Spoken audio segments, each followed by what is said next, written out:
Hello friends, welcome to Swati's biology. माझ्या चॅनलवर तुम्हाला line by line reading and teaching, त्यानंतर बोर्ड लेक्चर्स, त्यानंतर नीटचे सगळे क्वेश्चन पेपर्स, सी ई टीचे सगळे क्वेश्चन पेपर्स सॉल्व्ह करून मिळणार आहेत विथ डिटेल एक्सप्लेनेशन. तुमचे सगळे डाऊट्स इथे येऊन क्लिअर होणार आहेत. त्याच्यामुळे चॅनलला सबस्क्राईब करायला विसरू नका.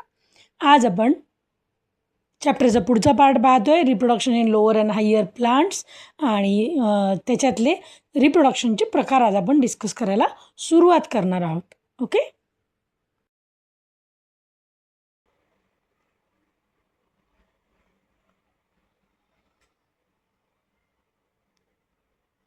Reproduction is the production of young ones like parents.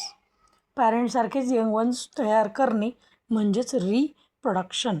Reproduction is an essential process which leads to continuation of species as well as to maintain the continuity of life.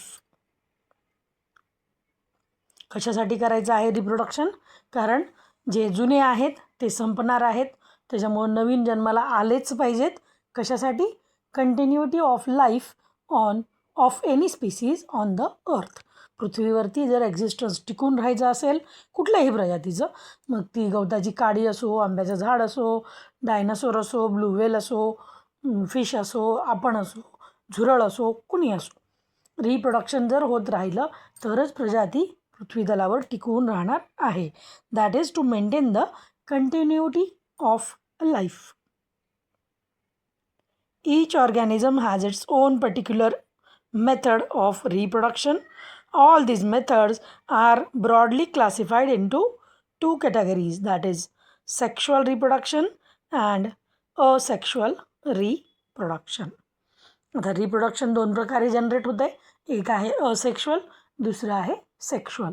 आता जर आपण कॉम्प्लेक्सिटीचा जर विचार केला, म्हणजे बॉडीची जी रचना आहे ती जी किती किचकट आहे किंवा किती सिम्पल आहे ह्याच्यावर ठरतं की ऑर्गॅनिझम सेक्शुअली रिप्रोड्यूस होणार आहे का असेक्शुअली होणार आहे.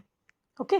म्हणजे जे लोअर ऑर्गॅनिझम्स आहेत, lower in the sense lower to complexity, ज्यांची जास्त किचकट नाही ते मोस्टली असेक्शुअल रिप्रोडक्शन प्रेफर करतात, आणि सेक्शुअल रिप्रोडक्शन जे आहे ते कॉम्प्लिकेटेड ऑर्गॅनिझम्स प्रेफर करतात. आणि काही कॉम्प्लिकेटेड ऑर्गॅनिझमसुद्धा असे आहेत जे काही बाबतीत असेक्शुअल रिप्रोडक्शन वापरू शकतात, पण ते खूप कमी प्रमाण आहे. मॅक्झिमम जगभरातले जेवढे काही ऑर्गॅनिझम्स आहेत, जेवढे काही लिव्हिंग ऑर्गॅनिझम्स आहेत, जेवढे काही प्लांट्स, ॲनिमल्स, मायक्रोब्स आहेत, ते मोस्टली सेक्शुअल रिप्रोडक्शनच प्रेफर करतात. ओके. फरक आपल्याला माहिती आहे, पण तरी एकदा आपण रिकॉल करणार आहोत.